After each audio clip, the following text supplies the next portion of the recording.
হাসিনার থেকেও 2 গ্রেড উপরে, কারণ এরা হলো বাটপার। এরা এতদিন ছাত্রলীগ করেছে, ক্যাম্পাসে আমাদের ছাত্র দলের ভাইদেরকে মেরেছে, নির্মমভাবে পিটিয়ে হত্যা করেছে। ছাত্রলীগের সাথে তারা একই রুমে বিরিয়ানি খেয়েছে। হাসিনা আবার সাথে তারা হাত করে তারা তার বান্ডিল নিয়ে মৌজ করেছে। আজকে তারা একটা আন্দোলন করেছে, তাদের ওখানে ভাগে মিলে নাই। আন্দোলনে তারা ডিবি অফিসে গ্রেপ্তার হলো, গ্রেপ্তার ছিল একটা হাসিনার নাটক।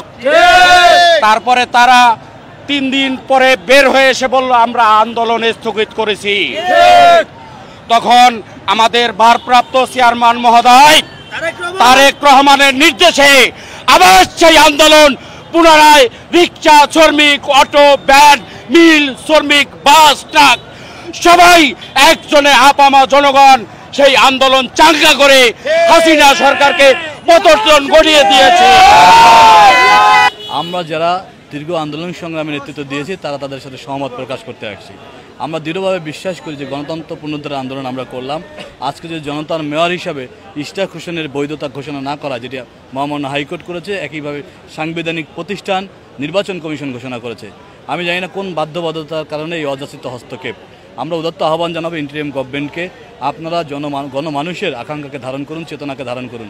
আপনারা বোঝার চেষ্টা করুন আজকে বাংলাদেশ ঐক্যবদ্ধ রয়েছে। বাংলাদেশকে বিভাজন করবেন না, বিভাজিত বাংলাদেশ কারোর জন্যই মঙ্গলজনক হবে না। আমরা অনতিবিলম্বে আমরা চাই মহামান্য হাইকোর্ট এবং সাংবিধানিক প্রতিষ্ঠান নির্বাচন কমিশন যে রায় দিয়েছে, ইশতিয়াক হোসেনকে, জনতার মেয়র ইশতিয়াক হোসেনকে তার স্থলাভিষিক্ত করা হোক এবং তার শপথ গ্রহণ করে এই গণমানুষের পক্ষে কাজ করার সুযোগ করে দেওয়া হোক। যে আমাদের নগর পিতা ইশতিয়াক হোসেনকে কোর্টের মাধ্যমে রায় দেওয়ার পরেও বর্তমান সরকার তারা তালবাহানা করছে। এটার উদ্দেশ্য বুঝতে পারলাম না আমরা, কেনই তালবাহানা করছে, কি কারণ। তা আমরা আমাদের ন্যায্য অধিকারের জন্য আজকে আমরা রাজপথে নেমে এসেছি। বিগত সরকার দেখেছেন আমরা দীর্ঘ 15 বছর আমরা আন্দোলন করেছি, এটা আপনারা দেখেছেন, আপনাদের মাধ্যমে আমরা জানতেও পেরেছি। তো আমরা আশা করি ইনশাল্লাহ আল্লাহর রহমতে অচিরেই আমাদের দাবি তারা মেনে আমাদের ইশতিয়াক সাহেবকে তার নিজ চেয়ারে বসার জন্য কোনো দ্বিধাদ্বন্দ্ব থাকবে না, আশা করি আল্লাহর রহমত।